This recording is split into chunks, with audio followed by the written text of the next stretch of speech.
welcome Warhammer friends to our next episode in this narrative-driven Total War Warhammer Immortal Empires campaign, where we are playing as Laurelorn Forest led by Queen Marisith of the Azrai Wood Elves, or I should say Aarnir Wood Elves.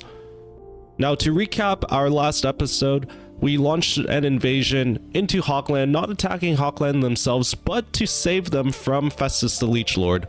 The last episode, we decimated him in an open field battle, and now we're laying waste to his fortress of the Brass Keep, and also, later on, a small town village too. But this is the main battle that we are going to fight. This is listed as a decisive victory with Hochland reinforcing us, and I can auto-resolve it, but to make things interesting, I will fight the actual battle and then showcase you all the replay of it. And yes, I did say replay because I did get some feedback from viewers that showcasing the in real life battle was a little bit laggy, so I'm going to attempt to play the battle out myself, go back, and then record the replay for you all, focusing on different highlights throughout the battle too, and that way it'll be more clean-cut edited without any sort of lag whatsoever. But going back to the battle itself, my main strategy for fighting it manually is actually to have Hochland do most of the work for us. I also have the summon of Ladriel's wolves, which I plan to spawn in different parts of the city to spread the chaos forces thin before moving in myself and then wiping out the stragglers. Hochland is going to be wiped out, or at least mostly decimated by doing most of the work for us. However, because we are suffering from plague attrition as well after fighting Festus, it's in our best interest to do that to preserve our army. By continuing the siege here and scrolling down, Hergig is about to come under siege itself by our lone lord, and also with the help of the recruitment of mercenaries, we can summon some Hochland spearmen and archers to besiege the settlement or help reinforce for us as well. I can also call upon a warband to help our lone lord here as well.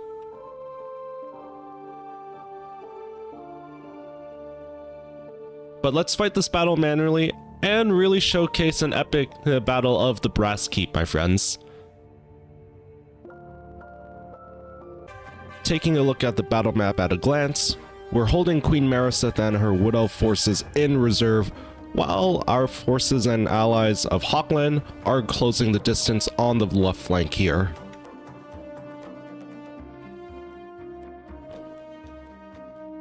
Aldebrand is leading one force of Hochland swordsmen and spearmen, and also crossbowmen flanked by Free Company militia, while another smaller force of swordsmen and crossbowmen are making an attempt to breach the middle flank.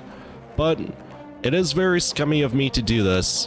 I'm going to wait until all of Hochland's forces are committed to the attack, and then I'll send my forces in to overcome the Chaos Warriors on this flank here. Basically, kill them with a near unending wave.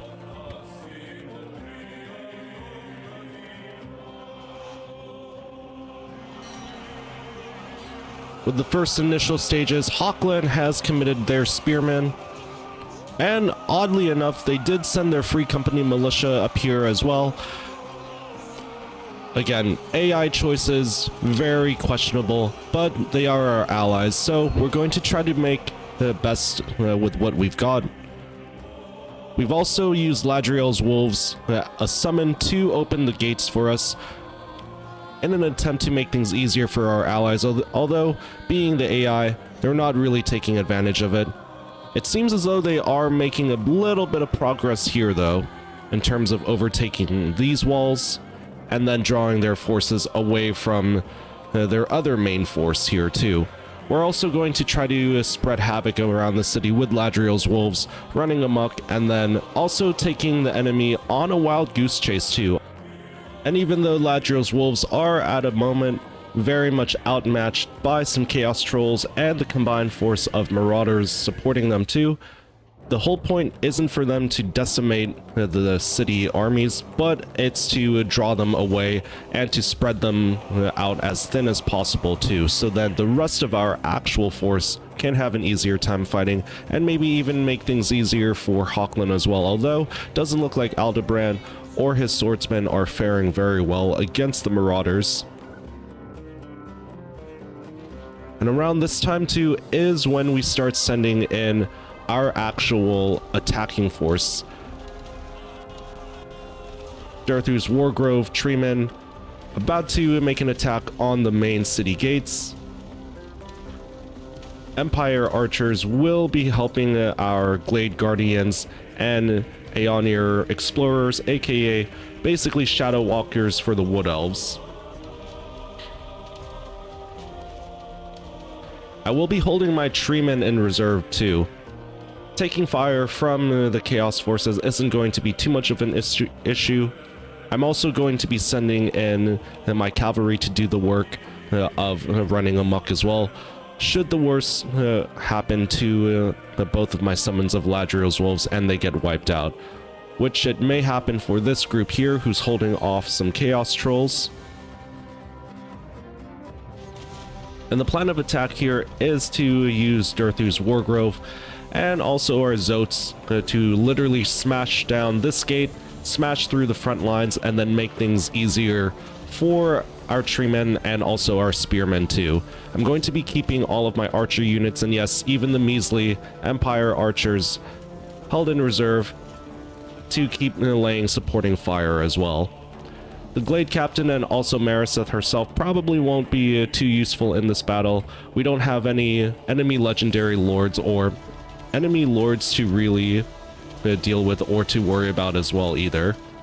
Thankfully, they don't have any spellcasters to bother us as well.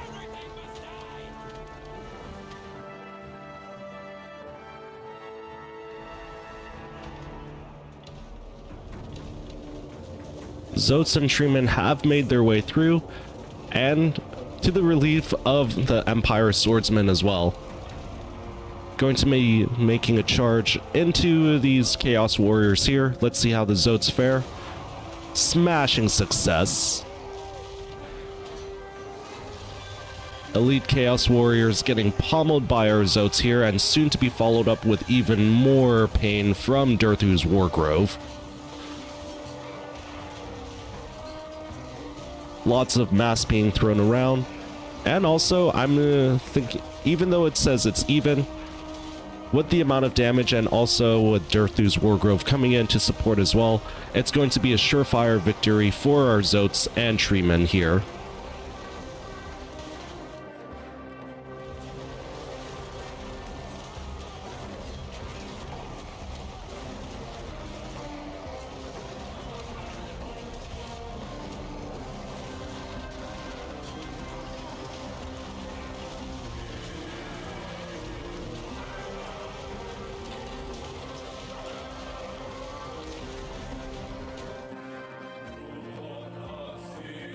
Our Stag Knights at the moment are getting tied down.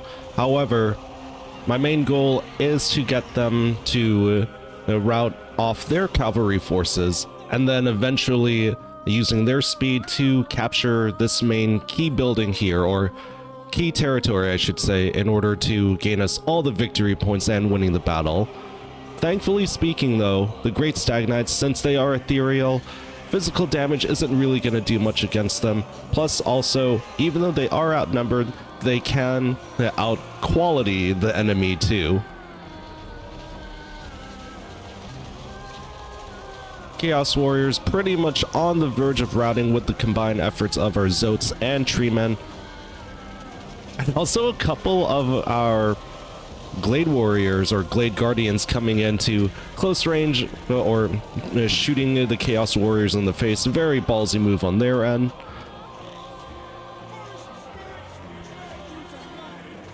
Treemen and also our Eternal Guard taking on some Chaos Warriors themselves too. These warriors about to start routing with the combined efforts of our infantry. Nothing like seeing Treemen and also Wood Elves fighting side by side, although we did lose a couple there. reinforcing Chaos Warriors coming in to help their allies as well, but also they're going to feel the wrath of not just our treemen, but also the missile fire of our forces too. Stationing them outside a safe distance away.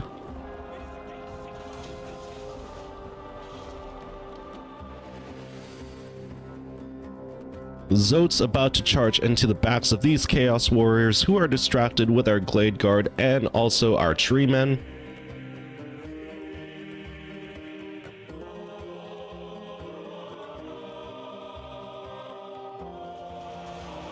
Cycle charging in and out. Marauders and Chaos Warriors, even with their combined efforts, are about to start routing with their morale incredibly low. Secret MVP of this battle would definitely have to be Hochland, all the forces of Hochland themselves, as they provided ample amounts of distraction and valiant sacrifices for our forces to come and swoop in, save the day, and also to overwhelm the city.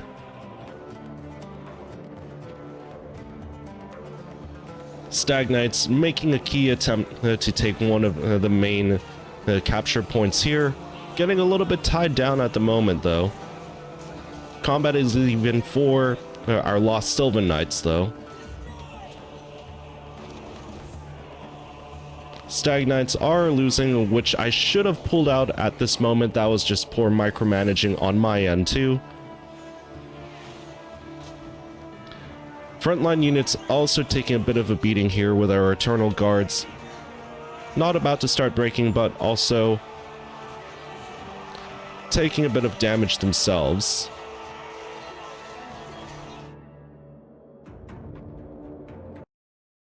Fast forwarding ourselves out of the siege, it was a decisive victory for us. However, it was incredibly grueling and admittedly, parts of it were boring, hence the reason why I did have to cut most of it out.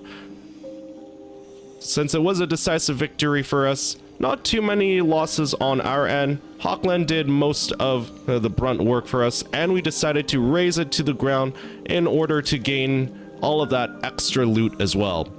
Next up, once we end this turn, I do plan on launching a full-out invasion of Hergig, which will completely destroy the Fecundites and grant Hochland a chance to rebuild itself too. Plus also, we've secured an ally in the east for us. Now, before we liberate Hergig from Nurgle's influence, we do have a bit of a moral dilemma here. We have a migration incident where we have to decide whether to welcome new people into our lands or do we turn them away. I'm going to lean towards welcoming them in. However, the consequences are growth plus 15 for all provinces and recruitment costs for all of our armies minus 10%. Although we do lose some control, however, I think the -3 is going to be well worth it, especially because growth is going to be something that we'll need very much in order for our main settlement to actually increase the amount of building slots that we have as well. And yes, we do have Boris Toddbringer here trespassing on us, but nonetheless, we're just going to use him as a buffer zone. Maybe he might even take parts of with the Western Empire and Rutgers Point too. With the Battle of Hergig about to begin, I do plan on fighting this manually, but also as a way to make up for the fact that the Siege of the Brass Keep had several parts that were cut out due to the fact that it really was a slogfest, to be honest, even with our reinforcements from Hochland. But this should be an open field battle, so I do plan on utilizing the maximum amount of our forces and our superior firepower too. I will be utilizing my cavalry to try to draw their forces in, so mainly using the Great Stag Knights and also the Sylvan Knights to double team the Marauder Horsemen, while also the Stag Knight chariots rain fire upon them as well. I'll also need the Stag Knights to take care of the Chaos Warhounds as well. The Chaos Warhounds are not high damage, however, they are an annoying enemy, and a little bit slightly concerned about these Chaos Warhounds with poison. Although, to be fair, I have a good feeling that Ladriel's wolves will make short work of them. But let's fight this battle manually, and hopefully we can minimize the amount of damage to our frontline forces as well. And yes, even though Aldebaran only has 2 units of Hochland crossbowmen, I do plan on using him as, well, a minimal meat shield, if anything. Taking a look at the battle recap, my friends, we're in a bit of an awkward position, so we do technically have the high ground. However, it's at a very weird angle, and, well, I should say angles here too. We have an opening here on the left, and also a small opening on the middle side too. We're also going to be utilizing these hills as obstructions to rain fire upon. We have the Aeonir Explorers in Vanguard deployment to intercept any incoming infantry or marauders headed our way. I also do plan on pushing up the Eternal Guards to blockade this area off as well, and also to buy time for both our archers and also our Glade Guardians to rain fire on them as well. Durthu's Wargrove supporting our Glade Captain here, and also the Chaos Forces launching their initial assault with a fireball from Festergax. Several units of Chaos Warhounds flanking their left and right sides, so it's actually forcing our hand to make the initiative first. Fireball might be a pain for her Glade Captain there. She definitely felt that, but we're going to retaliate with some arrow shots from our own. Chaos Warhounds closing the distance now too, but also I am planning on using Marisith and also our tree men to intercept them too. They're also taking a lot of fire from both our combined human archers and also elven archers as well. Stoppage right there, and also 2 more of their Chaos Warhounds getting intercepted by our Great Stag Knights, and also our Spectral Stag Knights as well. Summoning a unit of Ladriel's Wolves to hunt down these Poison Chaos Warhounds who are in full retreat. And the Chaos Blitz getting stopped near dead in their tracks too. One thing I should have done earlier is launch an assault from our Dryads as well, who are hiding in the trees. Although I will say our Eternal Guard did a really good job at holding out against them.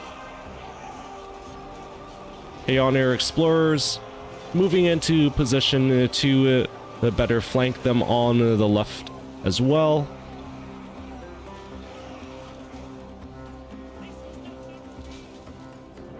Chaos Warriors of the settlement garrison coming in to attack our Stag Chariots, but also pretty much falling for the bait there. Rammed in the back by Ladriel's Wolves, and also getting intercepted from both our cavalry and hordes upon hordes of tree men there too. Strength in numbers, my friends, strength in numbers.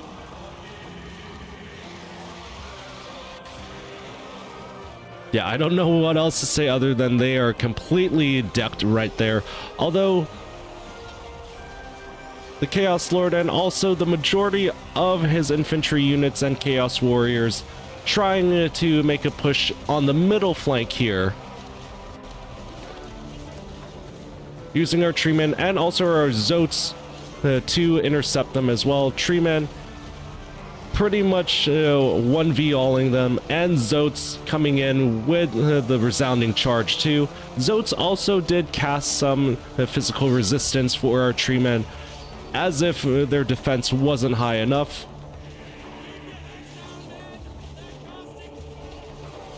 Now, despite getting a surprise attack there and sucker punched with that fireball, we retaliated very strongly there too. I definitely felt the pain of that Chaos Warrior. Well, actually, it looks like Festergax is making the ballsy move of charging into our front line. Very much winded. That's what you get when you decide to go up against the Tree Man. Pretty much near total victory and annihilation of their forces. Ladrio's wolves coming in to feast on their flesh.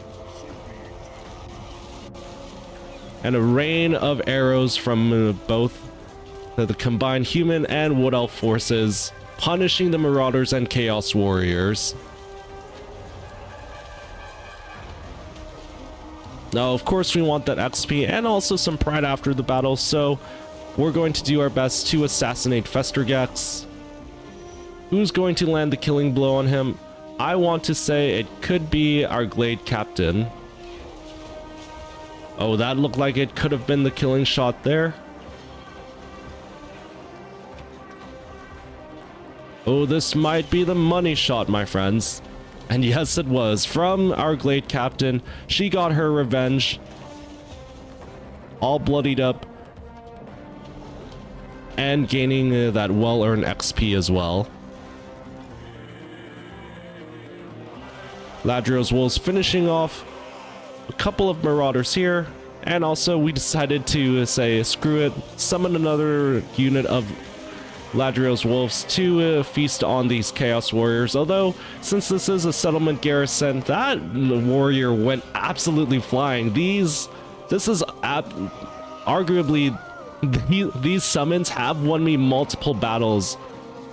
Battles that I thought we would be completely outnumbered too. Are they balanced? That's very much questionable. Are they fun though? That is an absolute yes. Alright, and with that, friends, is a victory for us and the end of the Fecundites.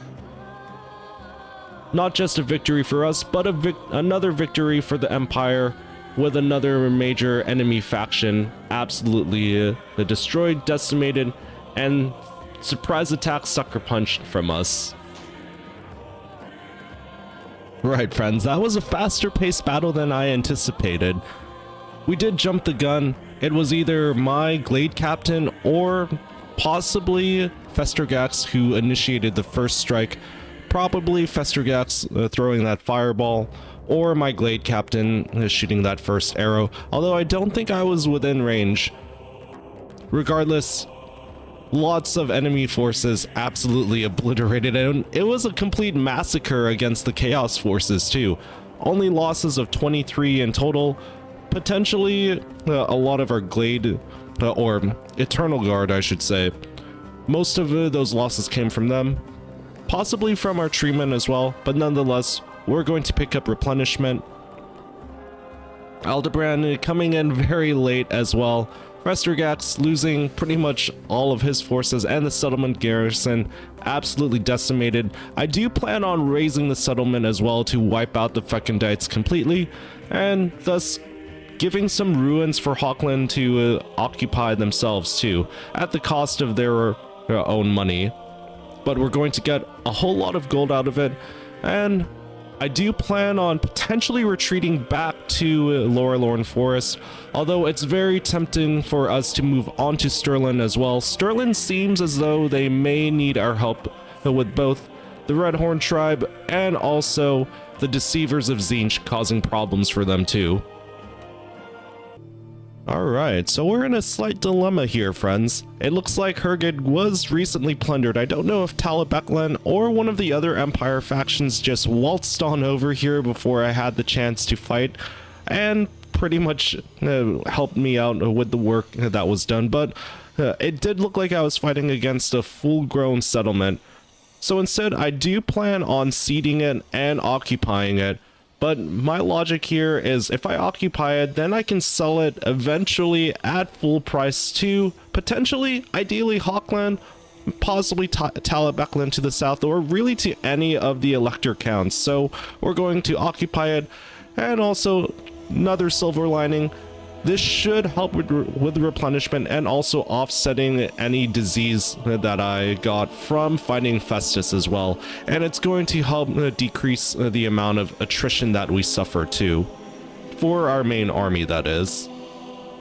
I'll be needing to take my other second lord back over to Laurelorn Forest to recruit some more Glade archers before potentially moving on to save Stirland from the deceivers and also the minor Beastmen tribe harassing them as well.